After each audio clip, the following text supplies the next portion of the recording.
Lucas to Costa, everyone. Thank you for having me. This is really like kind of rushed, but this last week has just been like chaos. But I did want to get you in here because you got a fight on the 4th. Yes, I'm fighting on February 4th, fighting for Synergy, fighting Logan Blow. Logan Blow? Yeah, for the 145 title. And that's a bigger one, right?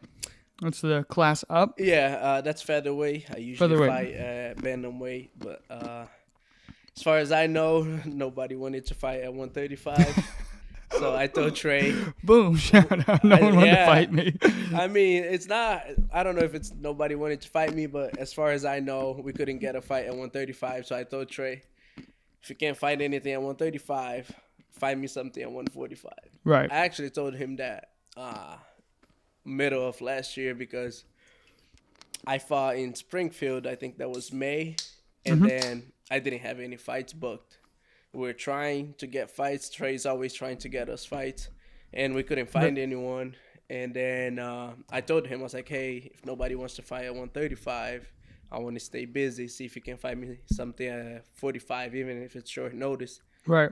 And that's where the December 3rd fight came about. I mean, like I said, you and Gomi, you guys were at like 135, but you guys like have good preparation, not only in training and in the gym, but like whether it's diet, like whatever you guys are, you guys look giant. Like you guys are like all the highlights, you're like up by the camera, you're like, and I'm like, is this like Georgia the Jungle? Like this dude's just ripped out they're giant for this weight class. But like I said, that's the card I'm really excited for. And before we get into any other thing, I want to ask about this Vegas trip. You went to Vegas for a UFC fight card. Yeah, UFC 282. That was supposed to be Glover Teixeira and Yuri Prohaska. Yeah. Their second fight. I was really excited for that fight in particular. Oh yeah. I don't know Glover, like we're not intimate, but I know him. He was a good friend of my dad. We're from the same city in Brazil. No shit. You and Glover? Yeah. We're from the same city, and he knew my dad. He was a close friend of my dad. I trained with him at his gym, I think once or twice before I came to Kansas. And he's really cool. Super cool dude, down to earth. And I was really excited to see him fight again, and he would be my first UFC experience. It would have been a big deal, bro. So yeah, but it was amazing. Vegas itself, it's a pretty cool place. But the fight itself, man, seeing just like everything, the way it's set up, it's like because it's like a giant arena. Yeah. So it's like, it's like we do FAC. You know what I mean? So like they have that big arena, but this one in UFC, there's like no gaps. No. There's like it's packed to the gills in there, and you're like, holy. Dude, and it's crazy because like I was not sitting close to the cage. I had a good view, but I was still, almost at the nosebleeds. Right. But like everything is just felt like surreal. It was like, man, like. This is where I want to be. Like, oh yeah, so that's the mindset. It's good that you were there and you were like, I'm gonna be in that octagon. Yeah, I mean, that was like, I have no doubt in my mind. I mean, God willing, everything goes according to plan. It's like that cage and the promotion that will be my home one day. Right. Was that the whole idea when you started MMA? How'd you find this desire, this dream? Well, I always liked combat sports. I always liked violence. Oh yeah.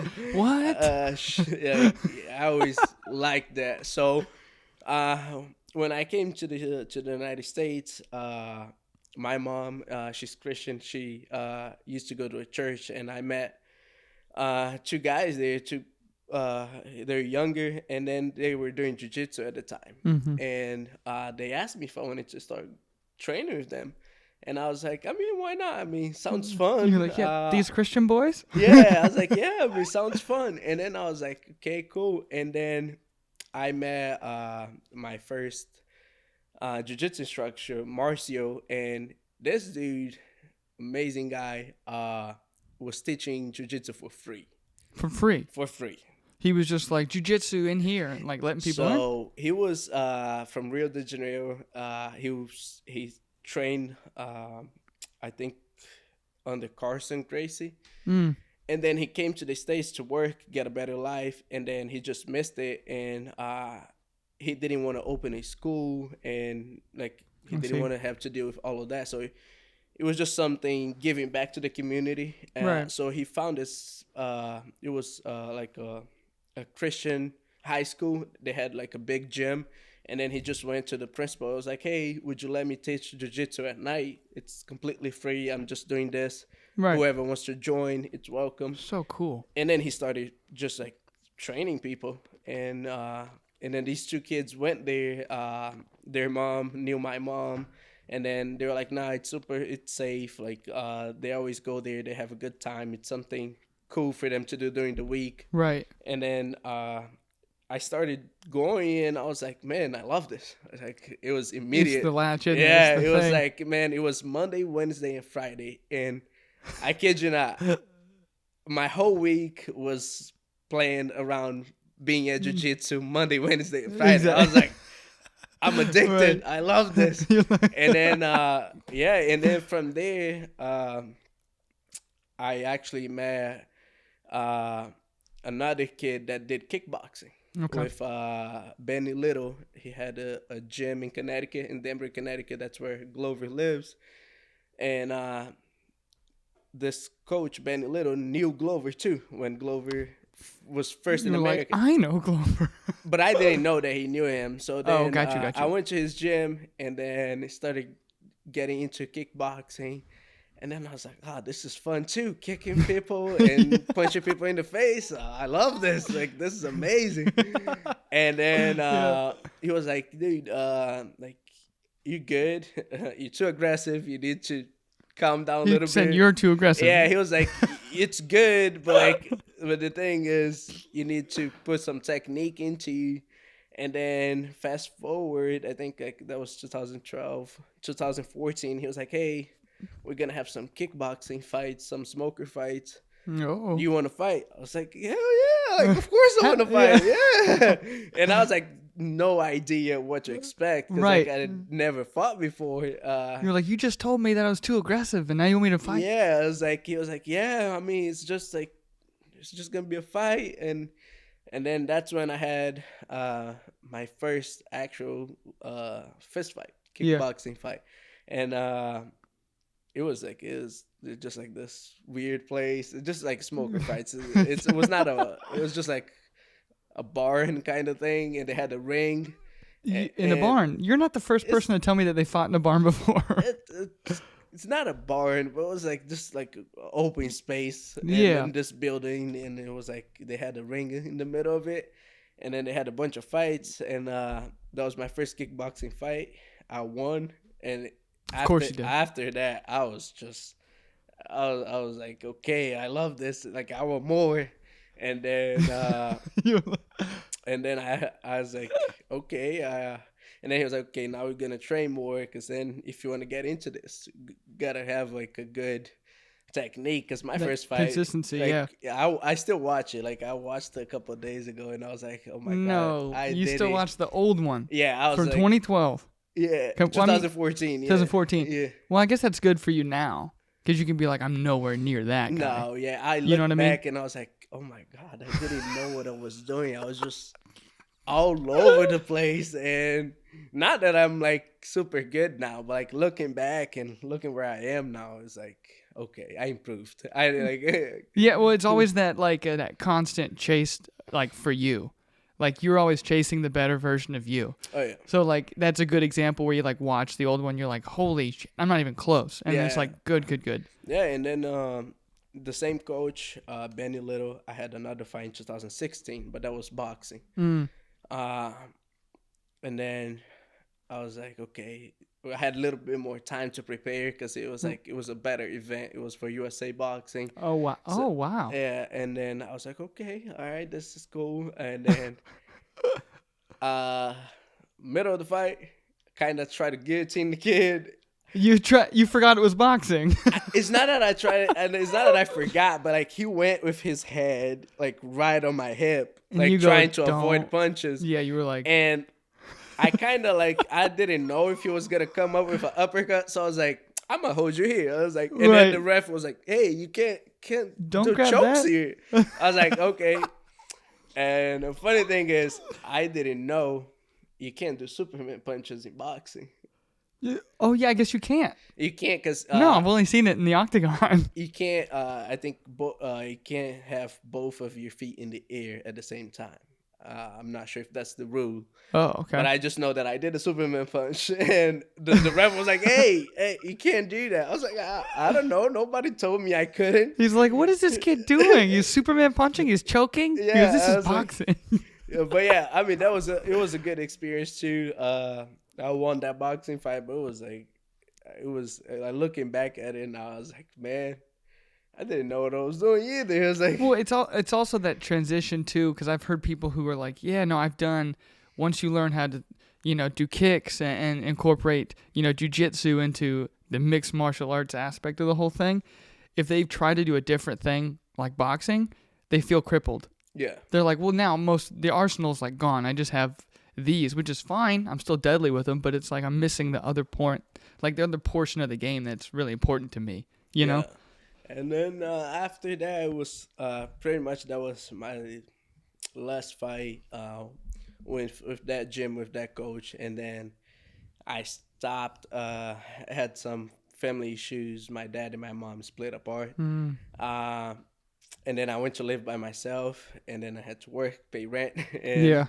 The real shit, yeah. grow up. And then I didn't have time to train. I didn't have any financial support. I had to figure things out for myself. Right. And I was like, okay, can do this now, so I'll probably come back later. And it just took so much time for me to like get in a good place financially, and then with things happening, and then I got married, and then I was like, you know what, maybe this dream wasn't for me. And then I was like, I'm going to put all of this away. So I got married, and my wife is amazing, dude. Like she was always, you don't want to fight. You don't want to go back into it. She was always trying to push me because she knew that I loved it. And then I was like, nah, I don't think we have time, or like, That's a good woman right there. dude, like she's amazing. Like, Yeah. And I was like, okay, let's see. And then I came to Kansas in 2018. And I left. I brought everything work related. I brought everything that had to do with fighting. I left at my mom's house because she's still in Connecticut. And I was like, I'm not taking this with me. I don't want the urge to start fighting again. And then I came back. I came here, and I was like, okay, I'm gonna build my life here. And it was mostly we came here to have like a sabbatical. And I don't know if you ever heard of the International House of Prayer. So we were going there, and I was praying and just trying to see what God had for me. And I was like, I don't know. I was feeling kind of lost. So and I was like, okay, I know, because we didn't know anybody when we moved to Kansas. I knew 2 people here. Yeah, so you moved from Connecticut to Kansas. Yeah. And then what was the move, just to get away? It was to get away, but also we came here in 2016 for a conference, a Christian conference that they had here, and that's when I got engaged. And then in 2017 I got married, and then we at the end of the year we came back to that same conference, and we had a couple of people coming to us, and my wife started having dreams because our plan was, I'm gonna work, right, and you're gonna go to college, and then once you finish college, I can see if I want to go to college or do a trade or something like that, where I have like a stability financially. And then we just fell. She had a couple of dreams. I had a couple of people telling me, And overall, we just felt like God telling us, why would you wait to live what I have for you in Now. so many years Yeah. when you could be doing that now? And then we were like, okay, so what would we do? And then she started having dreams about us moving here. And I was really hesitant. Right. I was like, Kansas? Why would I go to Kansas? Like, There's, what why? is there? Like, there's nothing there. It's like, because when I came here, I like the only thing I did was the conference and then left. Right. So I was like, I don't want to go to Kansas. I don't know anybody there. And then I just had like God kept speaking to us, and like I was like, you know what, like we don't have anything to lose, Right. and like I believe in God, you believe in God. We feel this is the right thing to do, so let's go. Let's dive into this. Right. And then we came and we were here, and fast forward, we got here I think August of 2018. And then fast forward a year, I started having this urge to compete and again, and I was like, I think I'm going crazy because I'm not doing anything. I'm just working and coming home. Right. And, It's like there's nothing there. You're like, oh my gosh, every day it's like another dread. And I was like, man, I don't know what to do because like, and then I was like, because to me I was done. To me, martial arts, MMA, jiu-jitsu, it was all done for me. That's why I didn't bring anything. I didn't bring my gi. I didn't bring my boxing. I didn't bring None of it. None of it, because to me that was done.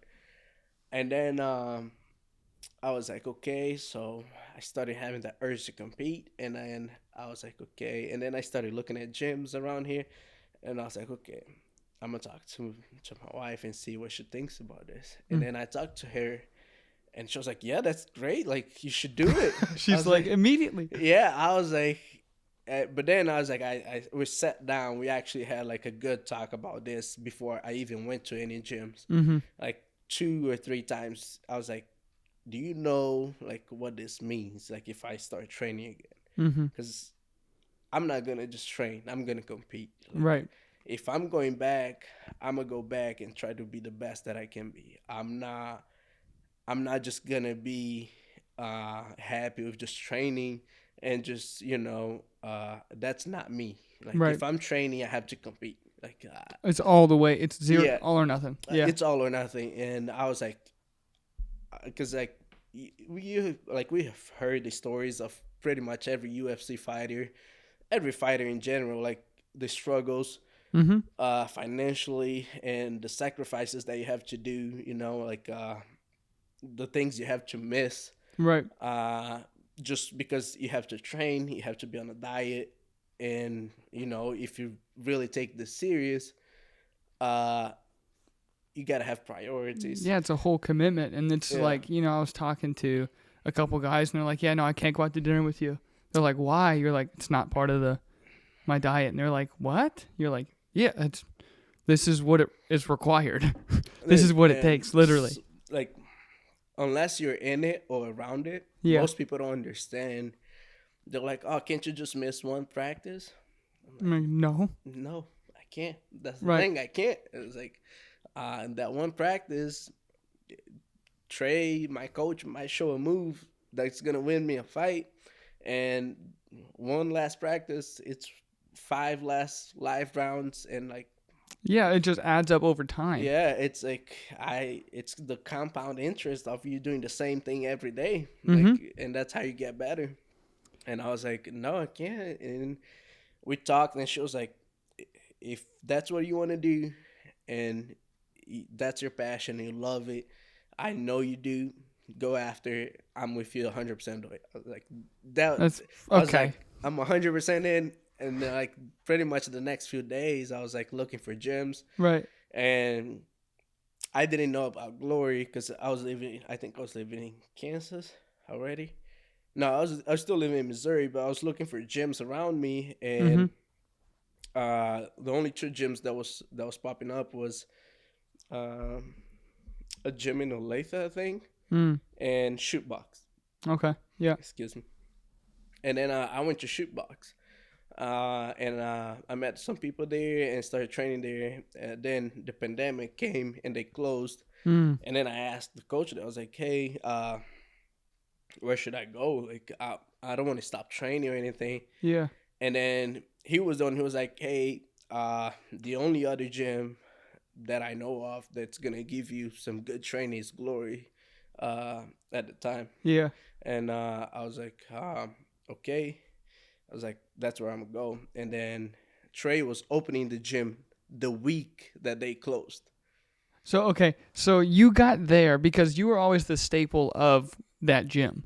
They were like, oh, yeah, it used to be just Trey and Lucas in here.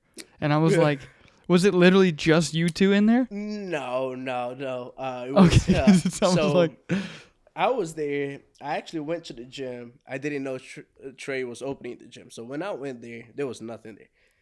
When I went there, empty. Erin was there, and I think she was putting the floors. And so Trey, they were fresh. Yeah, new. Trey was in Home Depot buying something, and then Erin was like, here's my husband's phone number. Call him and talk to him. I was like, okay, cool, thank you. I'll be back. And then I called Trey. I talked to him on the phone. I was like, hey, you're going to open a gym 10 minutes from my house. I really want to join. And then I told him a little bit about me. He was like, hey, we're going to open this day. Come to the opening, and then we'll figure it out. And then I was like, all right, Damn. Cool. First day, I was there, and we immediately started. Trey, I don't even think Trey ran class that day. I think we just started kick fighting. Like, it was, I don't remember exactly who was there, but it was, I know me and him, that day we kicked one another so much. Like, and he destroyed my legs. Yeah. It was like, It was like, all right, we're gonna get into this, and and dude, I immediately liked him. I liked the way he talked about MMA, the way he talked about fighting, his discipline, his story, just everything in general. I was like, okay, this is the guy that I want to be around. I feel like this is the guy that's gonna help me in this journey, and he has, man. Trey's a great coach, dude, great amazing. mentor, technique wise, solid. He's like just like in every way, like he's such a cool dude, and I'm really glad that I'm around him. Yeah, no, well, that was the thing that really latched me onto Trey too, was because it's like, if someone's that dedicated themselves, and then even if because you still knew you had that thing, you still wanted it, and you were like, I'm all in now, it's all or nothing. You need someone who matches that. Yeah. And Trey is literally there all the time. He's like, read this book this month. How's your diet? Track it in the app. Like, everything about this game, he's got it like layered, ready to go, and only wants the best for you as the coach, and then you're his student, you know? Yeah, dude, and he's exactly like that. There was one day that I think I was like 5 minutes late or something like that. He was like, man, you can't be late for my classes. If you're late every day for 5 minutes, that's 25 minutes every day. If you add that up, that's more than an hour every month. If you add that over a year, you're losing a lot of classes. I was like, all right, I won't be late anymore. Like, I'm not going to be late no more. And I was like, dude, I just like the energy around him. He's deeply in love with martial arts, and he expresses that every day on the mats. And I think that's why the gym is so successful and has such a good community around it. Like, I don't think there is like anybody in the gym that I just like right. No, same here. Yeah. Because like everybody's just trying to help you. Everybody wants you to get better. And like, don't get me wrong, everybody's competitive. Everybody. Like, you go in there, everybody is trying like to work as hard as they can. They're trying to finish you. They're trying but nobody's trying to hurt you. Right. And nobody's trying to make you feel bad about yourself. And dude, it's just an amazing community. And that's the funny thing. You mentioned that because I have a story about me and you that popped into my head. So it's the last time I was in there before all this happened. It was like, okay, they expanded the gym.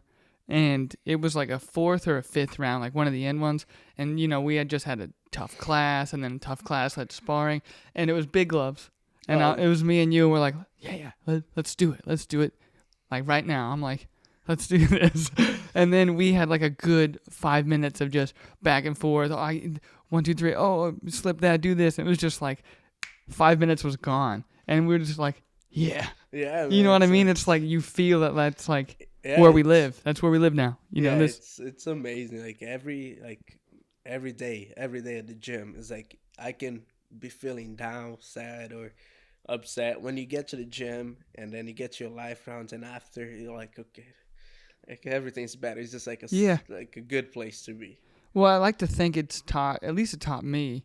It's like I said, literally that's where I want to live. So if I'm not living in this zone of like quote unquote safe but uncomfortable environment, because I know that the guys aren't going to here to kill me. They're not going to make me feel like a piece of shit for not doing this, or like that they're better or whatever. And it's like we're all at the same goal, like all rising at the same time, but also like you're going to have to be uncomfortable to get to the next tier. Like if you can't sit here and trade shots, then you're afraid to get hit, well then you're not going to do anything. True. You know? Yeah, I mean, everybody there is like in the beginning, before Gomi was there, I remember the guy that I would drill in my first round would be every day was Scroggins. Oh, joy. You and Zach. That's just... Yeah, like he's super tall, and he's like, he used to fight 185, 170. And, yeah. Like it was like every day, it was like just me and him, and I was training with him every day, and dude, I was like, I had a bloody nose every day just because of his jabs. It was not that like he was trying to kill me. It's but, like, a size discrepancy. I was like, I have to get in to hit him, but his arms are so long. Right. And then Gomi showed up, and Stephen Graham showed up, and I was like, bye, Zach. Like, I was like, I finally have people my size. I'm not training with you anymore. But Zach is cool. I still train with him, but like I avoid him now. I was like, I have people my size, I have people your size. Yeah. It's like whatever the day of the week is, we'll go that way. Well, and that's something else too that's like we were talking before. Your wife is incredible for doing what she did, right? Yeah. Just by being, most of them aren't that supportive, just FYI. Yeah. Most of the people I talk to, that's like their number one like hiccup is a relationship. You know what I mean? They're like, oh, they want to pull me away from the gym. I actually have had a couple of people, even in the gym. I had somebody the other day. She was like, hey, how do you do? Like, my girl, like, this is it's one of the guys that only does jiu-jitsu. So he's not even there every day. Right. But he was like, this is pretty much the moment that I wait for every day. Yeah. It's like and the then happy I time. got home from work, and she was like, I can't believe you leaving me to go to the gym. And I was like, oh, bro, I don't have that, to be honest. Leave her. I was like, I can't really. I was like, if I were you, I'd just come to the gym and then figure it out later. But I don't have That's that. A good response. It's like if I start like, I had times that I was like just being lazy or tired, and I was like, okay, I'll miss practice today. Right. And then my wife would be like, why are you home? I was like, I was tired, feeling a little lazy. She was like, go to the gym. Like, why you have to train? Like, is this what you want to do? Like, look what it does to you. Yeah, like she'll throw it on my face. She'll be like, isn't this your dream? Like, isn't this what you? I was like, all right, let me grab my things. And but it's perfect. It's like it's not necessarily. Yes, it's a competitive, high aggressive like fist fight. But you get beat before you even get there if you have, baby mama drama. You have, finances aren't in check. You have relationships that are unhealthy, right? Like all those things are gonna like naturally, they actually come to the light. The more I see it when I talk to people, it's like how supportive is your wife? It's like, oh, she actually kicks me out of the house to go to the gym.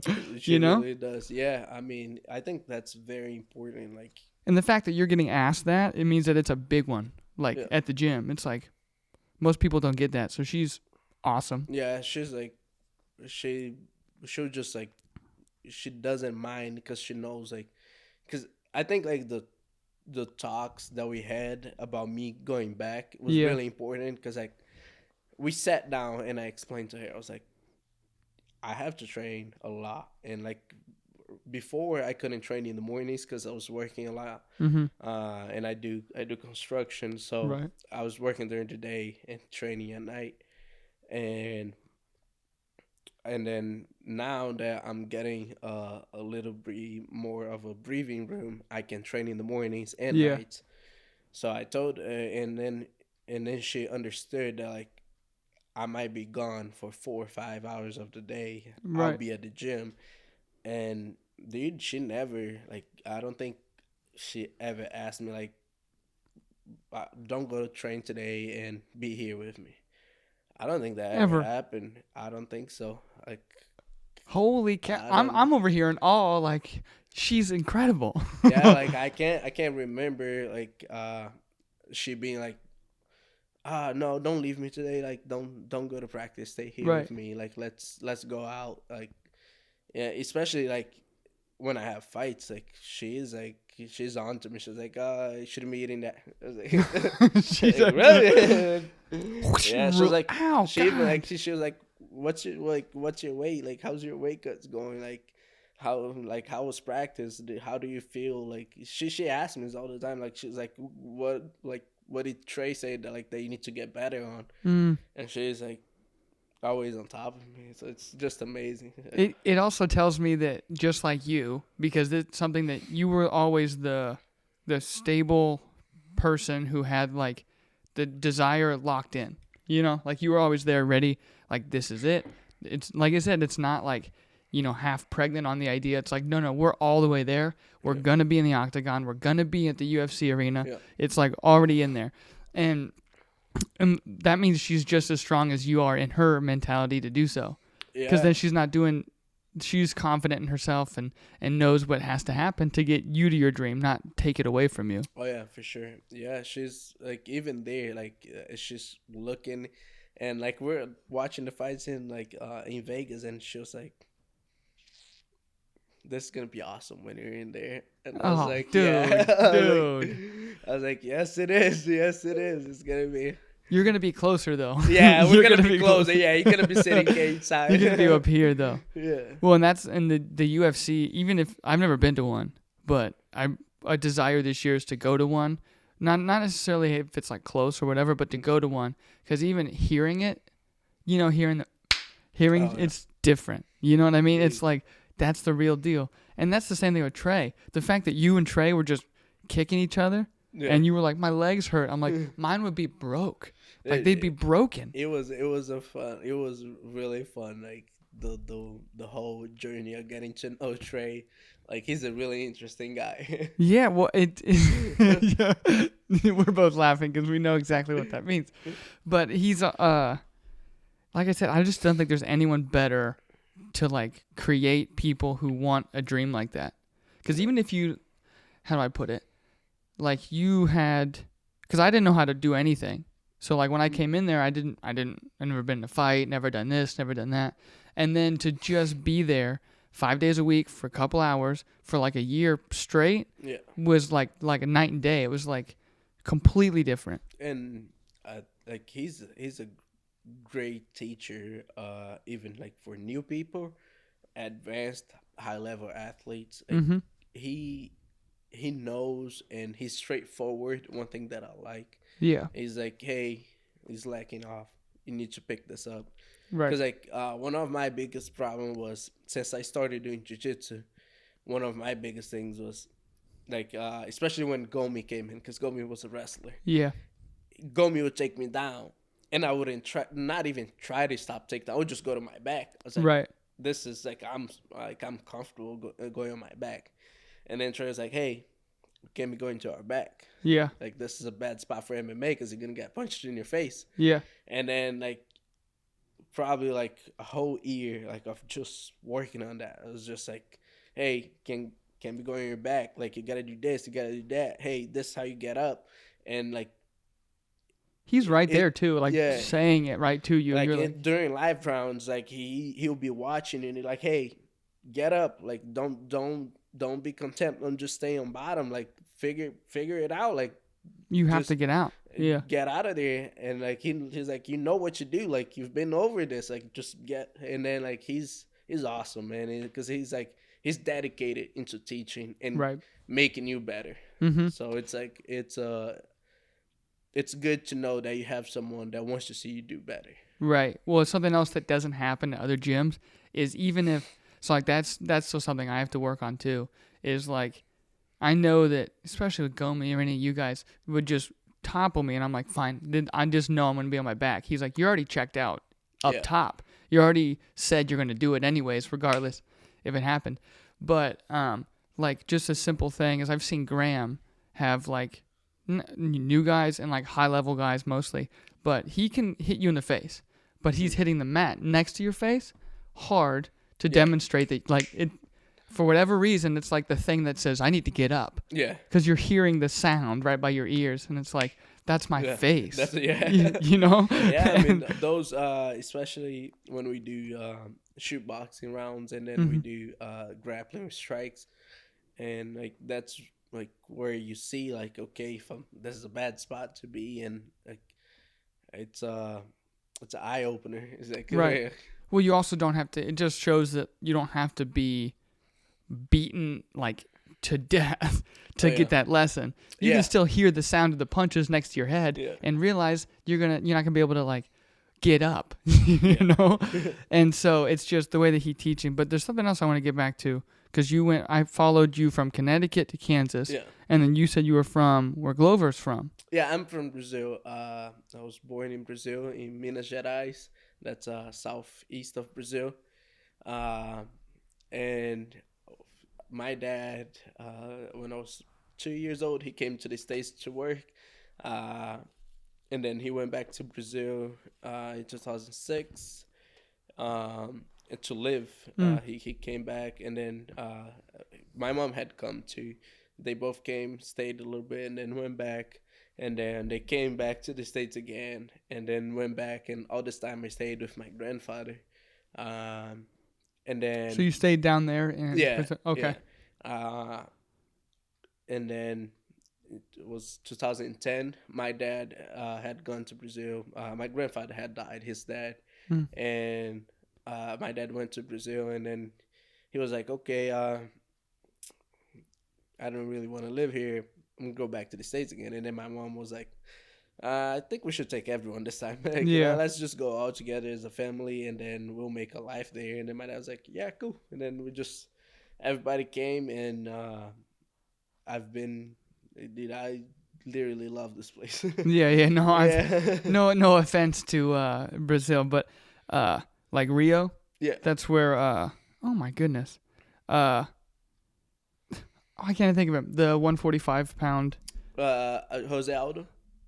Well, him too. But, like, they'll show shots of, like, the city and whatnot. Oh, okay, yeah. And then I was like, how much is an American dollar compared to, like, their money? And I'm like, oh, my gosh. Yeah, it's quite a bit, especially right now, the way things are. I was like, it's good if you have the money to, like, make this little box where the camera's at look nice. Yeah. So... pretty much, like, a lot of people say, like, Brazil is awesome if you have money. Yeah. Like, if you're, like, middle class, upper class, Brazil is awesome. But if you don't have money, it's not really a good place to be. Did you pick up, like, English while you were there with your grandfather? No. So you got it when you came here? When I came here, yeah. How old were you? I was 11, 12. 12? And that's when you started... Yeah, I started going to school, and I was going to middle school, and then... I thought my 12-year-old years were tough. Imagine not knowing what people are saying. Yeah, man. It's, I mean, in the beginning, it's pretty hard, but then you don't have anything else to do. You're just going to school every day. So then after like 6 months, I started to understand what people were saying, and then like after a year, I could speak a little bit, and then over time, you just... better at it. Like, I wasn't trying to say that your English is bad or anything. I'm saying because I wouldn't know the difference. I'm just like, he probably was somewhere else and then here now. Like, I wouldn't have guessed anywhere different unless you said something. Yeah. I had no idea you were from Brazil, like born there and there till you were 12 and then showed up here. Yeah, I mean, it was interesting. Like, Yeah. I mean, I'm grateful for being here, for coming here, Hmm. and like just living here. I think I've learned a lot, and it's one of those things like people say like leaving the place like when in your 1920s, but like this whole journey for me was like coming to the United States and then coming to Kansas by myself, just me and my wife, and then starting a It's a new big deal. life. It's like everything, every move that I did was like a good adventure. Like I don't regret anything. Right. Well, and I like that because Gomi, you, even Sam, a lot of these guys talk about like the gym being the thing they found when they didn't like expect to find it. Yeah, Yours was kind of like Gomi was driving down the street and yeah, was like, I want to try MMA for a while, and like just happened to see it like yeah. right as it was going up. You got directed from Shootbox, and I went to Shootbox for a while. So like I said, I wanted to go back to both. I forget exactly when the switch was, but I've been to both or at the same time. I can't remember. But I learned to love both and then put it all together because like I watch one championship and I Yeah. watch those Muay Thai. Holy dude, like it's a whole nother like realm of like And fighting. I really like one championship. They get paid pretty good too. Yeah, I mean, one of the reasons I started watching was I didn't know what one championship was until Demetrius Johnson went over. Yep, when he Uh, moved. and then I was like, oh, this sounds nice. I mean, it's and then watching those Muay Thai fights, and then now they have grappling too, Yeah. and then dude, it's awesome. And then they did mixed match, Mhm. Rose with Demetrius Johnson and Rod Tang. Yeah. I was like, this is awesome. Like, I'm telling you what, the best fight I've ever watched was Jonathan Haggerty and Rod Tang. yes, that was a Oh, nice fight. from one championship at least. UFC Yeah. don't come after me. But like because I mean, and that kid has the same like level that you guys have. He just found Muay Thai. Like it was like if there was mixed martial arts where he was, he'd be a mixed martial arts like Demetrius Johnson right now because he's 125 pounds. Yeah, And I'm like, no, you're not. Like this is I think they're 135, isn't it? Because Demetrius I think Johnson so. fought at 135, Rod Tang. Dude, and I was like, dude, Demetrius Johnson is one of my top 5 fighters. Like, Well, he is that. Yeah, he's like, I'm trying to he's think. so good. Like, he's like, Like an inspiration for you? yeah, like he's like, man, like he's like an amazing fighter. He's always getting better. Like, Yeah, he's been fighting forever now, ever like from the UFC. all the way. Doing suplexes into arm bars and like Dude, just, yes, that's the move. yeah, it's like, dude, that's crazy. Like, he ran through Henry Cejudo, Mhm. and then I mean, lost a split decision. I think it was a Mhm. split decision, kind of weird there, and he's always improving. And then, dude, did you see his last fight Uh-uh. with Adriano Moraes in one championship? No. Dude, he got knocked out on the first fight. They had 2 fights. Oh, He got okay. I knocked think I remember out this. because they allow knees to ground their opponents there. Oh, right. So if your hands are on the ground, Yeah. you can still do the So knee. he was coming up. Adriano Moraes kneed him, Mhm. knocked him out, and then he had the fight with Rod Tang, and then had the rematch. Mhm. And then, dude, it was like, it was perfect. Like, dude, I don't remember if it was a jab or a right hand. His lip came back with a 2. Dude went stumbling back, and as soon as his back hit the cage, he came up with a flying knee. Oh my. But the craziest thing is, as soon as he hit him with a flying knee, he didn't even look at him. He just walked away celebrating. He knew. Yeah, he knew that he was done. I think he even had I think Joe Rogan had him on his podcast, and then I think Joe asked him like, "How did you just walk out?" He was like, "Dude, I put everything into that knee." And You were like, I as soon knew. as I felt that it landed, I knew it was done. Yeah. I was like, damn, like he is an inspiration, man, because like just the way he thinks, and Mhm.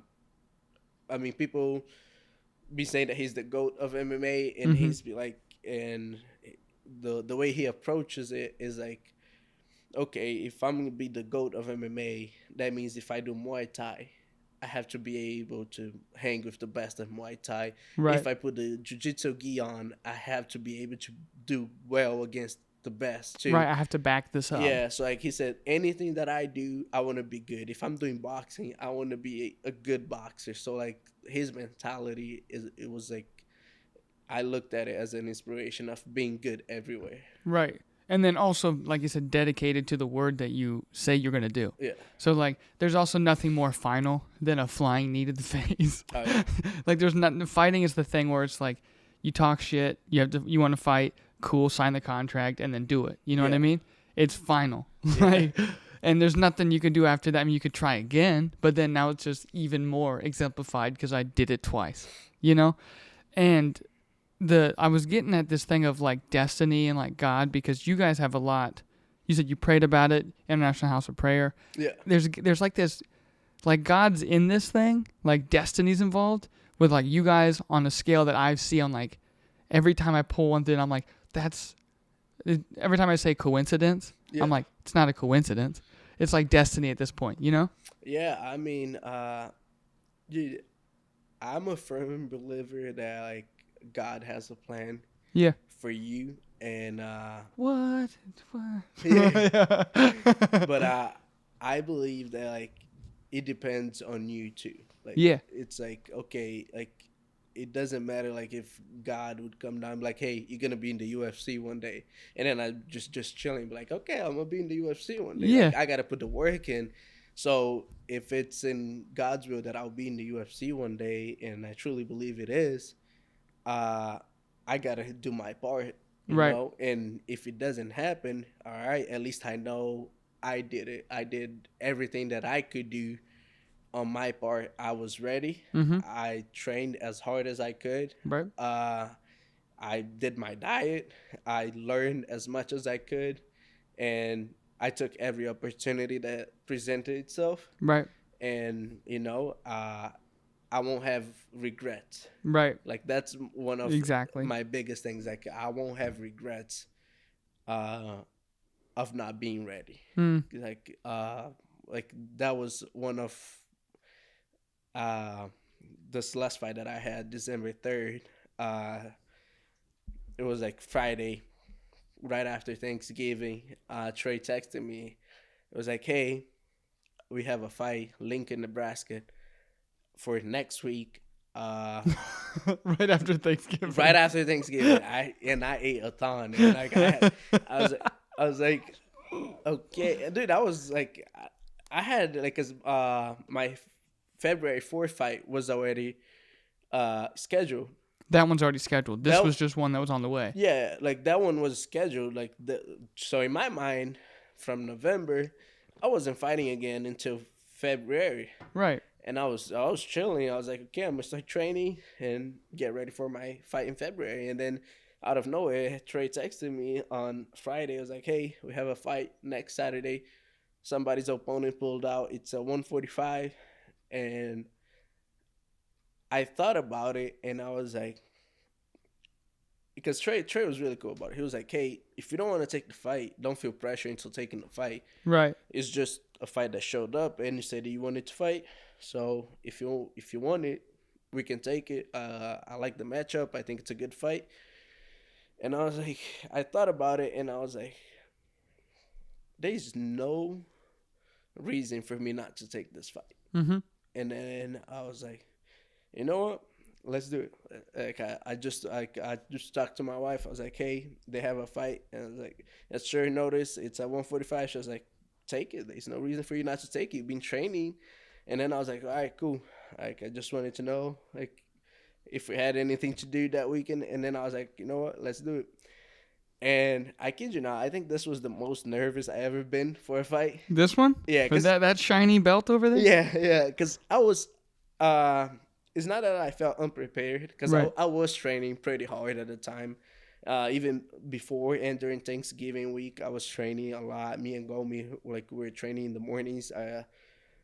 And I was like, I know I'm ready for the fight, but just the fact that it was short notice, it was it was a little bit scary, I would say. It's like I had like the chills, and I was like, all right, this is good.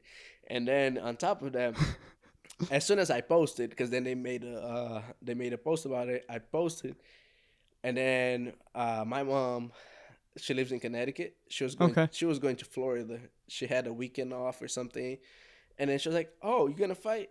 I'm gonna change my flight. I'm gonna go there to watch your fight." Then Oh, sweet. My So your family is very supportive of this thing. yeah, yes. Okay, good. But my mom had never been to one of my fights live. Ever?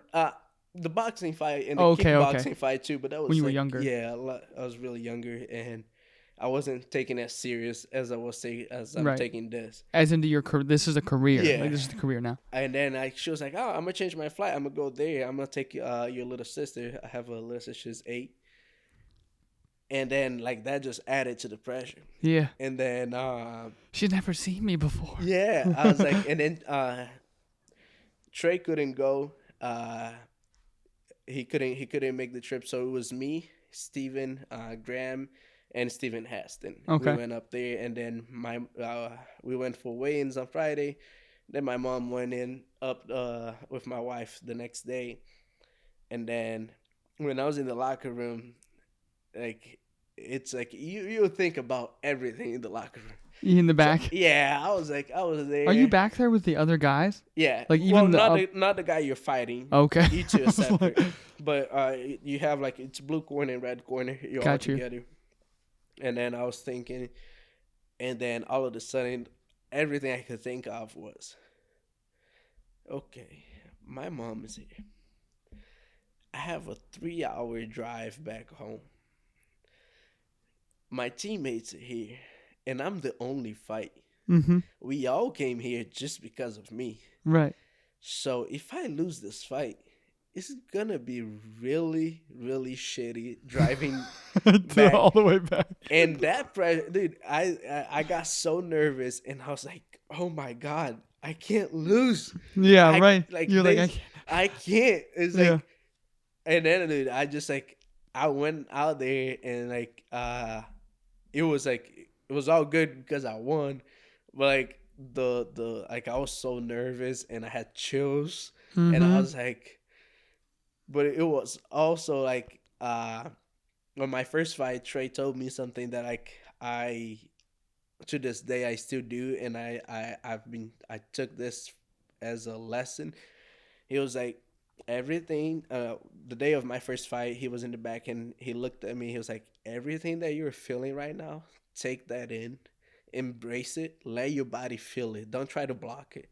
Just embrace all the feelings you're feeling right now. That's good. Because that's gonna help you. That's your body preparing itself for battle. Yeah. And I was like, and then I was just in the back, and then I was like, okay. And then I just made peace with it. I was like, okay, I mean, what's the worst that can happen? And like, I'm going to lose, get knocked out. So I was like, all right, I'm going to go out there, and I'm going to try to do it to him first. And Right. Then, and then that was pretty much it. And then, like, one thing that's, at least for me, it's one of the, like, truest thing ever. It's you feel nervous. You can't wait for it to be over. But as soon as it's done, you miss it. Yeah. Like After every fight? Every like fight. After you're like, oh man, I want to be back in there. Every fight to this point is like, I'm nervous. My hands are sweaty. Can't wait for this to be over. But then as soon as the ref they lift your hand and you won or you lost, you're like, man, I missed the feeling. I got to go back and do it again. Yeah. He's like, are you guys busy next week? Yeah, it's addictive. It's addictive. And then I was like, it was fun. It was a fun one. And then having my family there was awesome too. You know? So they were all right there cage side? Like when you had the belt, you were like, guys, we're here. Yeah. No, actually, I don't even remember, to be honest. Yeah. I think they were in the stands, like, on top of the cage. My wife doesn't like to be right next to the cage. Yeah, that's probably a good thing. just in case. Yeah. I mean, she gets nervous. And for you. For me. Yeah. This last fight, actually, she was really calm. And I told her, because, like, before my fight, I went out there and I talked to them. I was like, and I talked to my mom, too. I was like, hey, like, if anything happens, don't freak out. They have, like, I have people here to take care of Yeah, I'm me. fine. I'm fine. And then I told my wife the same thing. She was like, I'm not worried. You got this. Oh, and there you go. Now you have like a. Yeah. Now you're like, oh yeah, And, I can do it. yeah, I was like, and then it was fun, man, having them there, and especially winning afterwards and just celebrating with them was nice. Well, it's so good to have family that's also supportive. Yes. Because it's really it's like relationships and family and all these things, but like family is they'll be there to like pop pop pop like talk to you in your ear, Yeah. and you're like, you're making no sense, you don't understand, right? Yeah. But they're still gonna talk, and you have to be either strong enough to turn it off completely and like you're hindering my career, Yeah. or they are on your side and they're right there with you. So it's really nice to have the positive side of that. Yeah. My whole family, like my mom, my uncles, and they're just like the day of the fight, they just text me like, "Good luck, we'll be watching," and that's it. Like nobody tries to. Like, Well, I mean, does get anyone in your into it. family fights before? Like before you? Mm-mm. Mm-mm. No, nobody. No, yeah, nobody. Nothing. No, nothing. Yeah. They go, we know Glover. That's That's pretty much it. Yeah, that's they live in the same city. They all live in Denver, Connecticut. Yeah. So they know, like, they probably see Glover every once in a while, but That'd be huge. I mean, we have them all here, but it's like to have representation. Yeah. So like because I remember watching the UFC. If I remember back far enough, it was my uncle, and it was like when Brock Lesnar used to be a big deal. yeah, And to be honest, I hated that shit.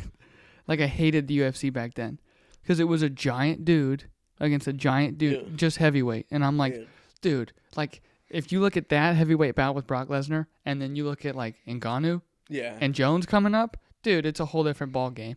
Like you have me hooked line because it's technique. It's about striking. It's actually about not just like these free for all shit. It's like Yeah. real competitive nature now. It was. I mean, it was different, I would say, and it was like kind of good for the sport because like he was a big deal, so like big name, Then it drew people in. drew people in, Yeah. and then but then he fought Velasquez, and Yeah. then it was just like Velasquez just completely dominated him. Yeah, It's it's like was so good, and you're just a big dude. yeah, at this you're not point. gonna try, like, you're not gonna be able to just run him over. Yeah. Well, and so that's where I don't know when, but between then that's when I got interested because it wasn't about, and that's something else I had to try and convince like my parents when I was going to the gym. Yeah. I'm like, I'm not doing this to like hurt people. Like Yeah. that's not the reason I'm here. I'm here because there's a vessel for competition in here, Yeah. and it's got to go somewhere. I Yeah. was like, if you watch the fights, it's like real competitive people, the best in the world. It's not like 2009 when it's just like strap the gloves on, throw hands, and do see whatever. What happens? Yeah. Yeah. Yeah, man. It's like this takes years of shit to learn and to do. Yeah. Like the move that we can break down is because we did it for like a week straight, like 2 hours a day. Yeah. You know what I mean? I And mean, that's only because we can just say it, not even do it yet. So Yeah. that's it. Yeah. Sometimes you do it for a whole week and still don't get it. Exactly right. I remember like, oh shit, what was that last part? And he's like, arm under here, pull it. And I'm like, that's right. And then move into transition. But a lot of that also gave me like, I'm a small, slender, skinny, tall dude. So like everyone would just have a go. You know what I mean? Yeah. Did you ever have like, it gave me confidence to go after whatever I wanted to go after. Did you already have that when you were doing it before? Like the competitiveness that was already there? I've always been competitive, but I haven't always been confident. Mm. I was competitive. Like everything I do, I want to win. Yeah. But for a long time I was not a confident person. I was pretty shy to speak my mind, and Yeah. for a long period of time too, I was always trying to please other people. Yep. And I was like, what if I do this and they don't like it? And I would say like martial arts has really helped me come into my own Mm-hmm. and have like my own ideas and discipline, and it has helped me like in every area of my life. Like just to be disciplined and like, okay, it's not comfortable and like sometimes you don't want to do something, Right. but then you understand for you to get better, you need to do the things that are not comfortable and sometimes it's gonna take a while, but you Long while. face it. You face it, and that's how you grow. And like I can say for sure, yeah, like martial arts and this culture has helped me, become like a better person and a more disciplined individual. Well, I mean, you've always been that person to me. You know what I mean? 'Cause that's the first person I was in there with, and there was never a dumb question. There was never anything that you didn't want to share. There was always just like, you knew what we were all here for, and you were like, I'm not here to like be a dickhead and like beat the shit out of you, Chase, because you can't do this. I will if you push the limit with me because you want to go that next level, but you're not gonna just like fuck me up regardless, you know? Yeah, it's one thing that Trey has done really well. It's like talk to people in the gym and be like, hey, make sure you know the round you're in. Like, Mm-hmm. okay, of course, there's like the fighters, me, Graham, Gomi, and many others. Like, you guys gonna get after it, Right. want to hit each other hard, and like you're preparing for a fight, you want hard rounds, Yeah. do it. But then you have people that is just doing this to have like a healthy lifestyle and do Mm-hmm. something, do some activity. You don't need to do that to them. Right. Like that's really stupid for you if you're a fighter and you're beating on someone that's just here, like they're just Right. trying to make their life better. It's not good for you either. Yeah, I mean, it's just a completely dick if you're doing that. It's like, so I really like the way Trey has done it because like everybody there is always trying to help you. Like, Mm-hmm. there's people there that doesn't want to fight, but they're competitive. So like you can go a little harder with them, and as far as like you shouldn't be trying to like beat your training partners up Right. and be better than them, like, and like not like trying to hurt them and just being rude to them. Right. Like, because if there's one thing is like if your training partners are good, you're gonna be good. Right. Because like to me, my biggest example is Gomi. Yeah. Because like when Gomi got there, dude, Gomi would take me down like in the blink of an eye. Yeah. It's so Fast. fast, like super fast, and I would hate it, but Yeah. I couldn't do anything about it. Right. It's like he would be like, boom, took you down, and I was like, damn it, how is You're he like, doing what this? happened? And with time, it's like he would stop and like, hey, if you want to stop this, you got to do this, and then Right. Trey would be like, hey, do this, do that, and then like now I can stop. I don't know, 1 of 5, Yeah. but like it's one more than I could before. Right. But it's like he made me better, Right. and like we've made each other better training pretty much every day. Like we're sparring and like we're trying new things on each other, and Right. we're pushing each other to be better. And and there is no like, oh, I hate him because he takes me down, like, and like oh, he took me down and like he made fun of me and Right. like he like doing things to make me feel bad. So when like people there are doing things to you, like they take you down and they take your back, Mm-hmm. like they're not doing just to like show off and like, oh, I can hold you down. They're doing Right. and like most of the time some people like they'll hold you down and they'll tell you how to get up. Like Yeah. they'll be holding you down and be like, hey, do this, do that, and help you do the techniques under pressure. Right. So Now you've got a weight on your back as I've taken it. You yeah, tuck your chins. How are you going to get out? Here, do this, do yeah. that. Yeah. So like, like it's just good to have those kind of people around. Like they're helping you, and like the level of the training room that you're at. So Right. like that makes it better when you go into competition, when you go fight, and then you're like, okay, like I have good training partners, and like we go at it every day, and like I'm prepared for this. Right. Well, that's a layer of trust too. Like you have to trust that no matter like if that happens again and again and again, then you're like, okay, they're gonna.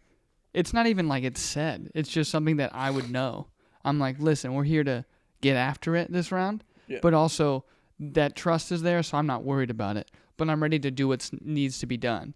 And even that is like a transitional confidence thing. Like you can take that outside. I can take it to my job. I took it in here and we made this. Like no matter what happens, I know my ability and I know what I can do.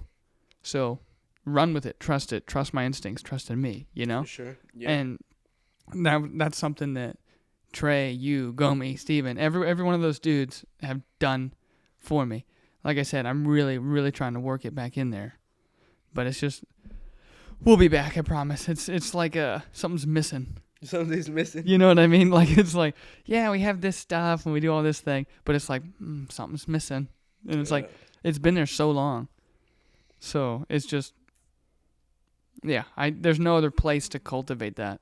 No, yeah. I mean, it's like, if you spend like a couple of days without training, and then it's like you miss it. Like you really miss it. It's like I can't. There's no other way to put it. And then you're like, it's just like I was in Vegas for 5 days, I think 4 days, and it's like it's fun, you know. Went to the UFC fights and saw things and walked around, but it's like, after a couple of days, you're like, no, this is fun, but like, I want to go to the gym, you know? Like, that's the look of the guy. You're like, great, I want to go back home now. Yeah, man. But it's good. It's been a fun journey, and it's been fun growing with everybody in the gym. Yeah, I didn't know. I'm glad you came in. Because I never knew any of this stuff. Also, you and your wife make me super, super jealous right now because you both can communicate very well with each other. That doesn't happen because even outside of like other stuff, that's always a problem I have. Is like, I'm going to tell you this is what I'm doing. I'm gone a lot. Yeah. Cool. And they're like, yeah, we get it. I'm like, you don't. And then 2-3 months later, now it's a fucking fight. Regardless, not going into me. Oh, it was the camera. It shut off the battery. That's okay. But what I was going to say is that I didn't know any of your story, your stuff. And now that I have it, it's not just like if someone wanted to look in from the gym and see you going at it and like doing really well in the drills and being, you know, Trey's partner and like doing them with him. They're like, oh, fuck this guy. I'm like, no. There's more to Lucas. I'm like, I know it. There's more in there. And the story of you getting just even to Kansas and being able to do the thing that you didn't think you'd ever be able to do and have some success with it, obviously, and from here on. But it's like, you have a good, bright future, brother. Thank you. And I'm going to see you in the octagon. I'd be there. Man, for sure.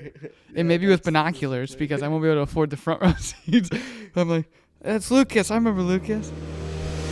We'll see you next time. All right, thank you. Thanks, Lucas.